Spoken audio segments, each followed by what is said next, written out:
환경심리학에서 중요한 어떤 공간에 대한 행태를 이해하는 네 가지 요소 중에 첫 번째가 끝났고요. 두 번째 지금 하는 게 우리 영역성에 대한 이야기입니다. 사파가 어디에 있어서 제가 가져왔는데 누가 내 의자에 앉아 있어 이렇게 찡그리고 있죠. 이런 것들이 내 영역에 대한 이야기고요.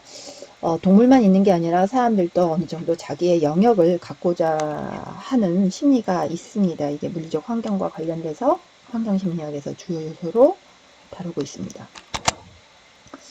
그 앞에 있는 사파에 이어서 제가 이제 영역성이 드러나는 사례 사진을 가지고 왔어요. 이거 아시죠? 도서관에서 자리를 맡아 놓는 거잖아요. 그래서 이렇게 여기다가 자기 물건을 사람은 없으면서 놓는 것들이 사람들이 가지고 있는 영역성을 표기하는 사례입니다. 자, 영역성에 대한 책에 있는 내용을 좀 보시면 이론서의 내용입니다.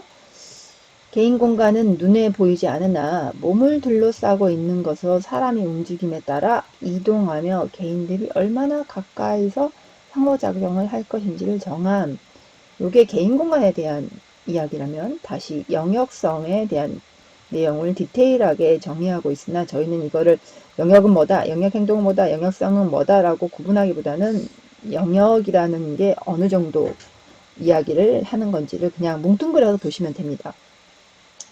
개인이나 일전 집단에 의해 사용되는 고정된 지역으로 실제적, 잠재적 소유권을 행사하는 일정 지역을 영역이라고 한다면 이 영역에서 하는 영역 행동을 영역을 소유한 사람이 그것을 주장하고 방어하는 행동, 가방 뒀잖아요. 그런 거고 영역성이라 하면 영역과 영역 행동을 다 같이 해서 소유, 점유, 사용, 구분, 개인이나 상징 등의 개념이다 라고 해서 저희는 영역성의 이야기를 그냥 영역이라고 간략하게 이야기하도록 하겠습니다. 학문적인 심오한 이야기는 나중에 더 깊은 학문을 하실 때 구분해서 쓰시기 바랍니다. 자, 그래서 어떤 것 때문에 우리가 영역 또는 영역성에 집중하냐 하면은 개인의 사생활 침해를 하는 걸 사람들이 굉장히 싫어하죠. 안전이나 소유권 보호에 대해서 이런 것들이 인간이 기본적으로 가지고 있는 욕구들입니다.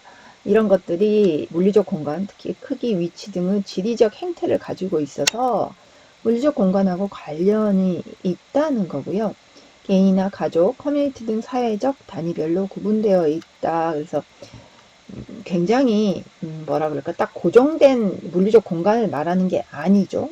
사람마다 가족마다 이렇게 조금 구분이 되어 있어요. 그래서 이게 책에 있는 내용을 쓰게 되면 이렇게 조금 말들이 어렵더라고요. 예를 들어서 집이나 또는 영구적인 거는 집 같은 것도 내 소유가 분명한 거, 집이나 아니면은 도서관 자석 같은 거에서 어떨 때는 이 영역성을 표시하죠. 그래서 또 어떨 때는 갈 때는 영어성이 없어지잖아요. 그래서 시간성을 가지고 있다라는 이야기입니다. 그래서 나무를 심거나 개인 소유물 자석에 놓는 것들이 다 인간이 가지고 있는 영역에 대한 표시 행위고 요거 침입하지 않든 방어 행위를 하는 특징입니다. 여기에 대한 에피소드는 또 제가 수업 시간에 이야기하도록 하겠습니다. 자, 영역을 1차, 2차, 3차로 구분하고 있습니다.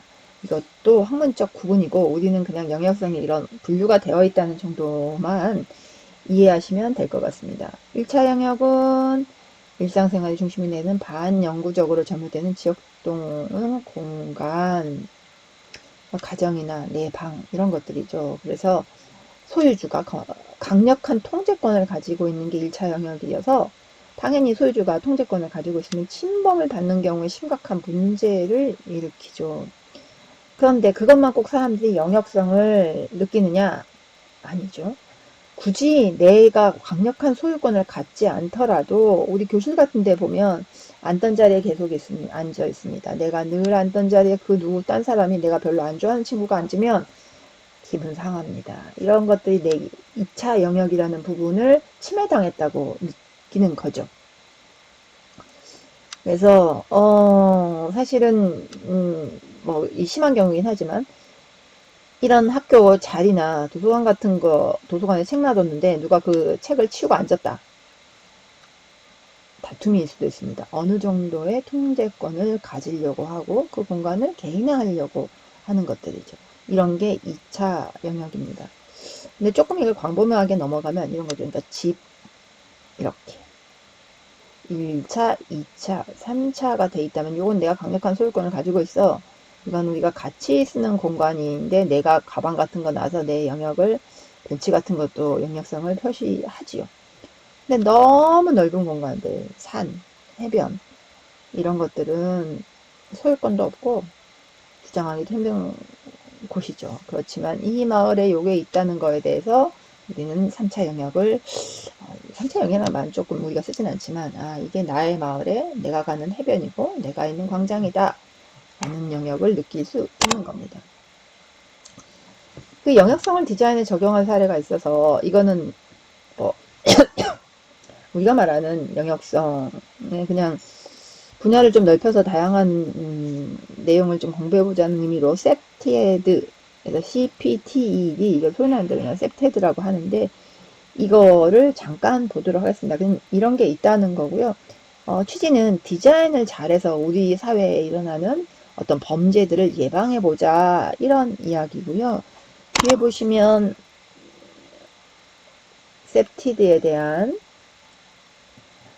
내용입니다. 그래서 범죄를 예방하기인데 뭘 통해서나 주로 환경 디자인을 통한 범죄를 예방하는 거, 환경 설계를 통한 범죄 예방을 우리가 셉티드 이렇게 이야기하고 있습니다. 그래서 이런 연구가 있다. 제인 제이콥스라는 사람이 굉장히 유명해요. 이 사람이 쓴 책도 유명합니다. 요렇게 요거는 좀 알고 계십시오. 저희 용어 나오는 거는 저희가 좀 본다 그랬잖아요. 셉티드는 환경 설계를 통한 범죄 예방의 약자다. 정도는 기억하시기 바랍니다. 아까 도서관 자리 영역에 대한 거가 또 추가로 더 나왔습니다. 이런 것들이 도서관 자리 영역이죠. 테라스 같은 경우도 저도 뭐 제가 이런 공간 이렇게 레티스라는 걸 치고 삽니다. 요렇게 바로 보이는 거를 요 정도만 해도 훨씬적으로 심리적 안정감을 가지고 있죠. 이게 내 영역성을 더 강화하기 위한 거고요. 여기에 보이는 요것들이 예뻐서요 라기보다는 요게 있음으로써 훨씬 더 이 공간이 아늑하고 내 영역이라는 느낌을 줍니다. 그 사례로 제가 소개를 했어요. 세 번째가 프라이버시와 커뮤니케이션인데 프라이버시라는 거는 알잖아요. 대충 우리가 쓰는 내용에서 벗어나지 않습니다. 단 책에 있는 내용을 조금 가져오다 보니까 이렇게 문서 글자로 정리가 되어 있습니다. 그런데 프라이버시의 기능을 보면은 이게 단순히 혼자 고립되어 있는 거하고 조금 다른 상호작용에 대한 이야기들을 합니다. 개인과 집단 간의 상호작용에 균형을 이루기 위해서 경계를 설정해서 타인과 상호작용을 하는 거고요. 나와 사회 간의 상호작용을 위한 프라이버시를 갖는 거고, 내 스스로의 정체성, 내가 아이덴티티라고 내가 어떤 사람인지 그걸 부여하기 위해서 인지적, 심리적 스스로 존재함을 이해할 수 돕는 것을 프라이버시라고 합니다. 요게 이제 상대적으로 저희가 알고 있는 게 이제 요 프라이버시고, 사실은 프라이버시를 기본으로 해서 내가 자아와 사회 간의 상호작용을 할 수 있게 해주고 나아가서 개인과 집단과의 사회 환경을 상호작용을 하도록 해줍니다. 그래서 저희가 프라이버시와 커뮤니케이션이라는 이야기를 하고 있어요. 내가 일단 보호가 돼야 관계도 형성이 됩니다. 내가 어디에 있는지 내 구역이 없는데 이게 관계가 형성이 되나요? 글쎄요. 그래서 이 오픈 플랜이 그 사례로 이야기가 됐습니다. 그런데 프라이버시가 확보가 안 될 것 같으나 요 레이아웃을 통해서 어느 정도 프라이버시가 확보되도록 하고 커뮤니케이션이 가능하도록 한 사례고요. 이것도 마찬가지로 간호사 대기실에서 약간의 프라이버시와 커뮤니케이션이 가능하도록 한 플랜입니다. 뭐 오픈 플랜에 대한 이야기는 다음에 또 이야기할 게 있을 것 같는데요. 기숙사 공동주택에 대한 평면을 비교하면서 우리가 프라이버시와 커뮤니케이션을 논할 수 있습니다.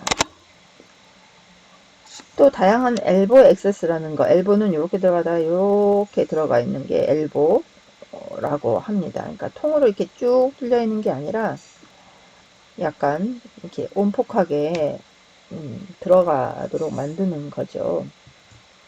그래서 기숙사가 있는데 요 각각의 기숙사, 예, 가정형이네요. 기숙사, 우리나라 기숙사는 또 아닌 것 같고요. 이렇게 되어 있을 때 여기가 아니라 요런 공간을 만들고 요런 공간을 만듦으로써 여기서 사람들이 자연스럽게 커뮤니케이션, 여기 나왔죠? 통로나 엘리베이터에서 그 친밀한 커뮤니케이션 유도하는 뭐 그런 디자인이다. 이것도 그냥 오픈플랜의 한 사례로 봐주십시오.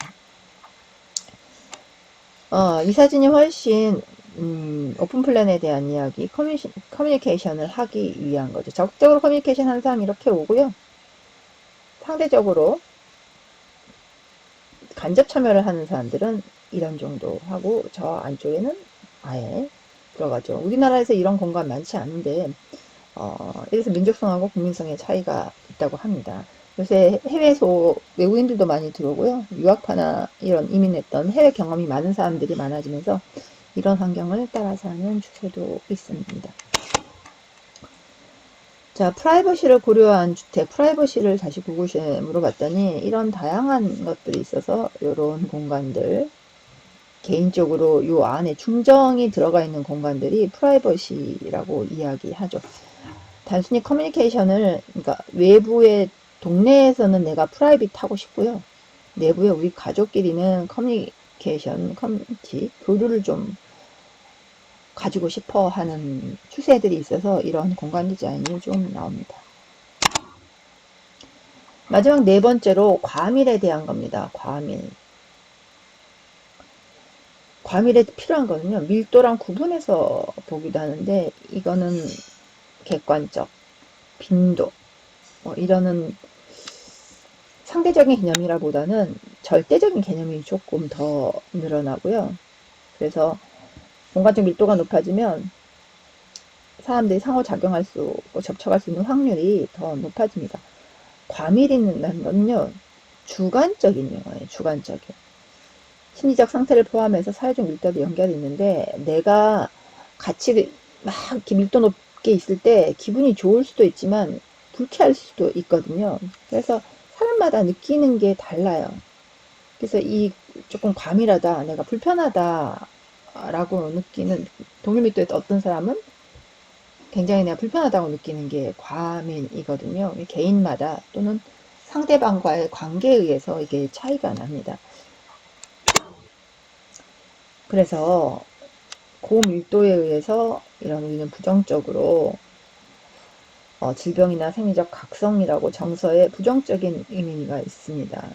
그래서 남성들이 훨씬 더 공간적으로 많은 공간을 필요해요. 아파트 엘리베이터에서 아줌마들하고 아저씨 부부가 같이 타면은요, 항상 벌어지는 게 아줌마들은 이야기를 다 하죠. 아저씨들은 점점 멀리 떨어지려고 합니다. 이 엘리베이터를 타보면. 그래서 그런 것들이 남녀의 차이일 수도 있고요. 남녀보다는 개인에 대한 차이가 있습니다. 사회적 행태에도 그런 밀도가 영향을 미치죠. 조금 쾌적하게 업무 수행에도 미칩니다. 그래서 일정 정도의 밀도가 확보돼야지 건강한 사회관계가 형성이 되는 게 있지요. 그래서 업무 수행에도 마찬가지. 너무 내 회사에 밀도가 높다. 책상들을 이렇게 따닥따닥따닥따닥 붙여서 한다.